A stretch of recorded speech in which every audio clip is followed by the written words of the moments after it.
నమస్తే పిల్లలు. మనం ఈరోజు ధర్మరక్షణ, శ్రీకృష్ణుని మరణం గురించి తెలుసుకుందాం. అవి ద్వాపర యుగం ముగిసిపోతున్న రోజులు. కురుక్షేత్ర యుద్ధం ముగిసింది. కౌరవులంతా చనిపోయారు. పాండవులు స్వర్గం చేరారు. శ్రీకృష్ణ పరమాత్మ ఉండడం వల్ల ద్వారక సుభిక్షంగా ఉంది. యాదవులందరికీ గర్వం పెరిగిపోయింది. కొందరు మునీశ్వరులు ఆ మార్గంలో వస్తుంటే ఒక మగవాడికి స్త్రీ వేషం వేసి గర్భం ధరించినట్లు సృష్టించి ఆ మునుల దగ్గరికి వెళ్ళి, ఓ మునీశ్వరులారా, ఈ స్త్రీకి మగబిడ్డ పుడతాడా ఆడబిడ్డ పుడుతుందా అని ప్రశ్నించారు.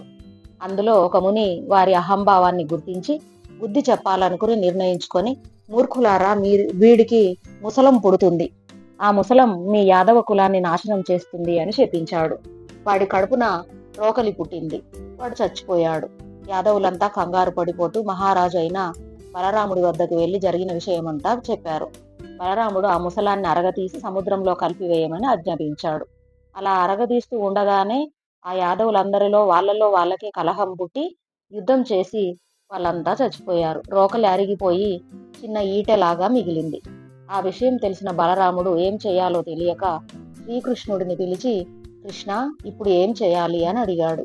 శ్రీకృష్ణుడు చిరునవ్వుతో, అన్నా, మనం వచ్చిన పని అయిపోయింది, నువ్వు వైకుంఠం వెళ్ళిపో అన్నాడు. మరి నువ్వు అన్నాడు బలరాముడు ఆశ్చర్యంగా. నాకు ఒకే ఒక కర్తవ్యం మిగిలి ఉంది అన్నయ్య, అది పూర్తి చేసి నేను వస్తాను అని చెప్పాడు కృష్ణుడు. బలరాముడు సరేనని నాగరాజుగా మారిపోయి వైకుంఠం వెళ్ళిపోయాడు. శ్రీకృష్ణ పరమాత్మ ఒక తోటలో కాలు మీద కాలు వేసి తన కాలి బొటనవేలు ఆడిస్తూ వేచి ఉన్నాడు. ఒక వేటగాడు సముద్రపు ఒడ్డున నడిచి వస్తుంటే అరిగిపోయి ఈటగా మిగిలిన ముసలం కనపడింది. మంచి ఈట దొరికింది అనే ఉత్సాహంతో అది తన అమ్ముల పొదిలో పెట్టుకొని వేటకు బయలుదేరాడు. అతనికి తోటలో ఉన్న శ్రీకృష్ణుడి కాలి వేలు కదులుతున్న పక్షిలా కనపడింది. వెంటనే బాణం వేశాడు. అది పరమాత్మకు గుచ్చుకుంది. పక్షి చిక్కింది అనే ఉత్సాహంతో అక్కడికి వెళ్ళిన అతను పరమాత్మను చూసి నిర్ఘాంతపోయాడు.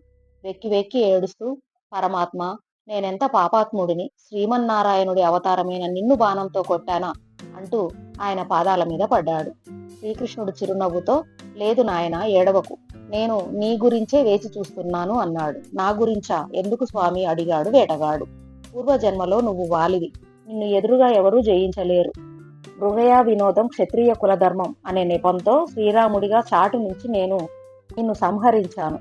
ధర్మాన్ని రక్షించాల్సిన బాధ్యత నాది. అలా ధర్మాన్ని రక్షించడం కోసం అధర్మంగా నిన్ను చంపాను. కనుక ఈ అవతారంలో నీ చేతిలోనే చనిపోవాలని నిర్ణయించుకున్నాను. అందువల్ల ఈ పాపం నిన్ను అంటదు. రామావతారంలో నాగరాజు నాకు తమ్ముడు లక్ష్మణుడిగా పుట్టి సేవలు చేశాడు. అందుకే కృష్ణావతారంలో నాగరాజు బలరాముడిగా జన్మిస్తే తమ్ముడిగా నేను పుట్టి సేవలు చేశాను అని వివరించాడు పరమాత్మ. ఆ వేటగాడు పరమాత్మలో ఐక్యమయ్యాడు. శ్రీకృష్ణ నిర్యాణంతో ద్వాపరయుగం ముగిసింది. కథ విన్నారు కదా. శ్రీకృష్ణుడు ఎలా మరణించాడో తెలుసుకున్నారు కదా పిల్లలు. కథ నచ్చిందా? మరి నచ్చితే లైక్ చేయండి, షేర్ చేయండి, సబ్స్క్రైబ్ చేసుకోండి. Thank you for watching.